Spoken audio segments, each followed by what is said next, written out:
ఈ జన్మంతా నేను మీకు థ్యాంక్స్ చెప్పినా మీ రుణం తీరదండి. నేను మీకు చేయడం వేరండి.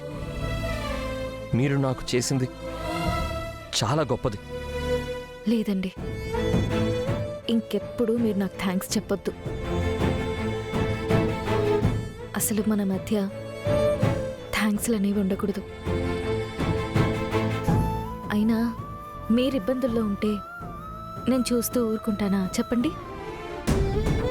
నేను కష్టాల్లో ఉన్నప్పుడు మీరు ఆదుకున్నారు.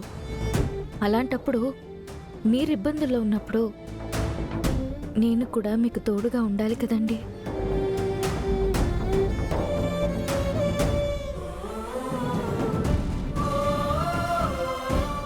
అవునండి, నేను ఇలా అదితితో గెస్ట్ హౌస్కి వచ్చినట్టు మీకెలా తెలుసు? టైంకి మీరెలా రాగలిగారు? అది తర్వాత చెప్తానులేండి. ప్లీజ్, ఈ విషయం మీకెలా తెలుసు? దయచేసి చెప్పండి.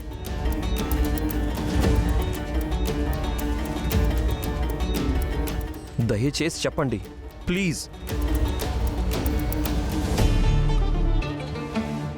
శ్రావ్య చెప్పిందండి. శ్రావ్యానా?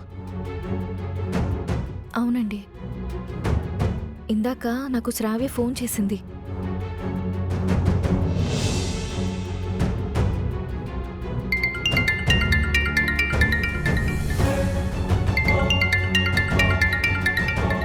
శ్రావ్య ఫోన్ చేస్తుందేంటి?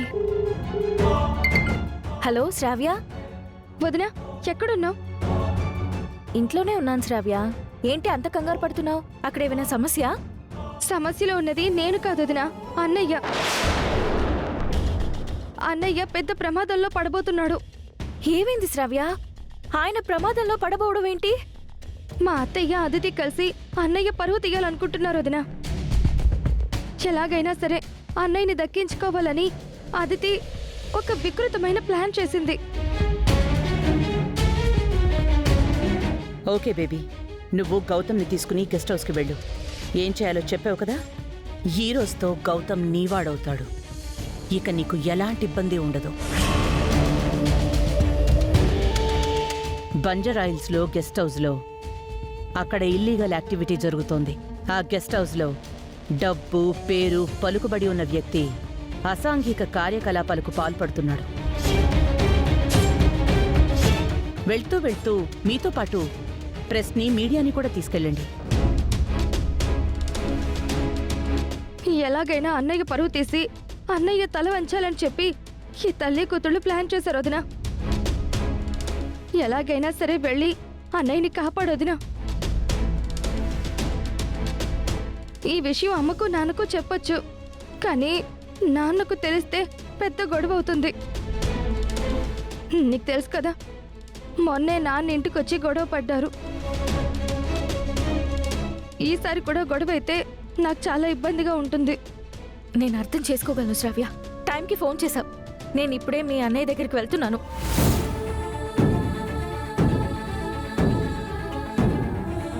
రే నాన్న, నేను మీ నాన్న దగ్గరికి వెళ్తున్నాను. నువ్వు కాసేపు పడుకో.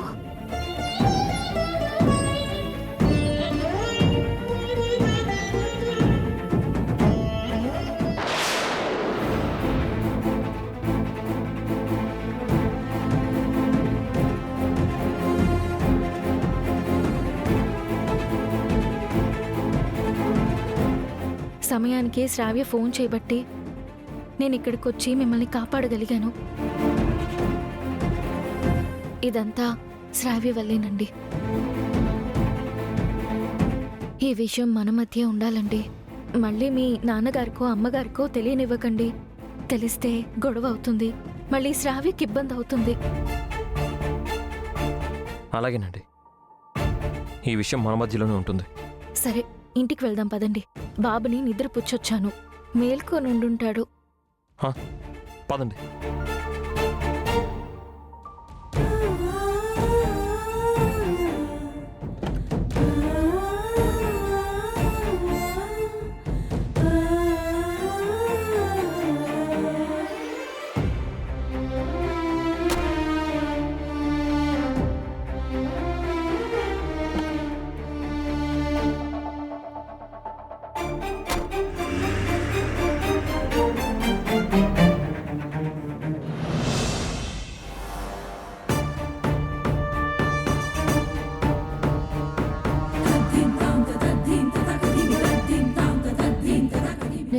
గౌతమ్ని గెస్ట్ హౌస్కి తీసుకెళ్ళి వాడిని ఇరుకున పెట్టి నా వాణ్ణి చేసుకుందాం అనుకున్నాను.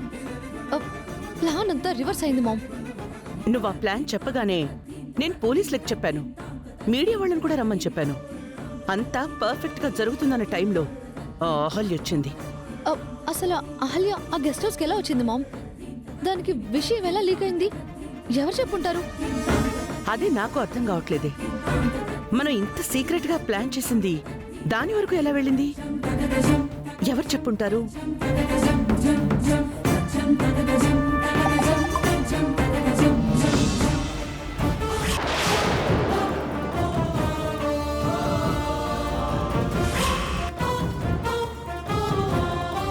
ఇంకొకసారి నా కూతురుకేమైనా జరిగిందో గొడవలు చేయడం కాదు, ఆర్మీ వాణ్ణి యుద్ధం చేస్తాను. ఇది హెచ్చరిక అనుకోండి, ఇంకోటి ఏదైనా అనుకోండి. మీ వల్ల శ్రావ్యకేం జరిగినా మీరే బాధ్యులవుతారు. మిమ్మల్ని క్షమించను. 1 మినిట్ అదితి. ఆ అహల్యకి ఈ విషయం ఎలా చేరిందో ఇప్పుడే తెలుస్తాను.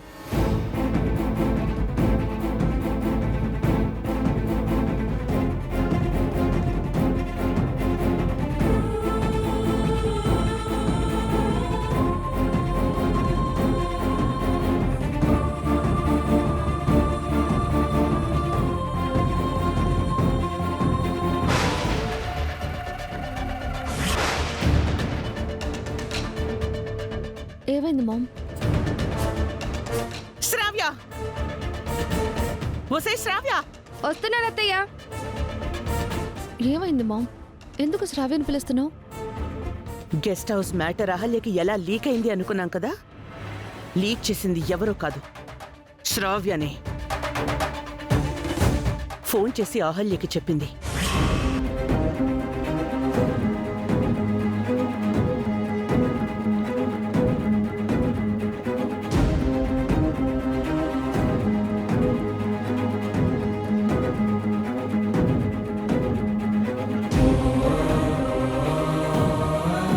ఏంటత్తయ్య?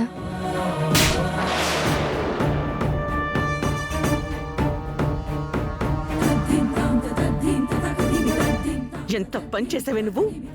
నేనేం చేశాను అత్తయ్య? అహల్యకి ఫోన్ చేసావు కదూ, తనకి ఏం చెప్పావే నువ్వు?